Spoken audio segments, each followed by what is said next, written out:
ఇన్నేండ్లాయే కొత్త ration card లేక ఇగిస్తారేమో అగిస్తారేమో అని ఎదురు చూసి చూసి ఆఖరికి సర్కారు కూడా మారింది అనుకునేటోళ్లకు కాంగ్రెస్ గవర్నమెంట్ కమ్మటి ముచ్చట చెప్పబోతుందట. ఈ నెల 28 సంది రాష్ట్రంలో కొత్త రేషన్ కార్డులకు దరఖాస్తులు తీసుకోబోతున్నారట.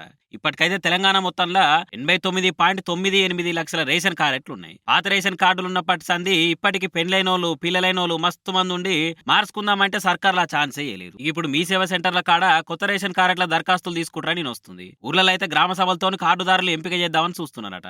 ఎకరాల భూములు కార్లు బంగ్లాలున్నోళ్ళ గాకుట కరెక్ట్ అర్హులకే కార్డులు అందే తీరు నోడల్ ఆఫీసర్లను కూడా పెడతారని తెలుస్తుంది. ఇప్పటికైతే 2,80,00,000 దాకా లబ్ధిదారులు ఉన్నారు తెలంగాణలో. ఇప్పుడు కొత్త రేషన్ కార్డులు ఇస్తే ఇంకింత పెరుగుతారు. ఇక ఇంట్లో ఒక్కరికి ఎంత చిన్న గవర్నమెంట్ కొలువున్నా గానీ అమ్మకు నాయన కూడా రేషన్ కార్డు తీసేసిరు. చాలా జాగల్లా కొడుకు కొలువు వస్తే భార్య పిల్లలతో ఆయన సపరేట్ సంసారం పెట్టుకొని బతుకుతుండే.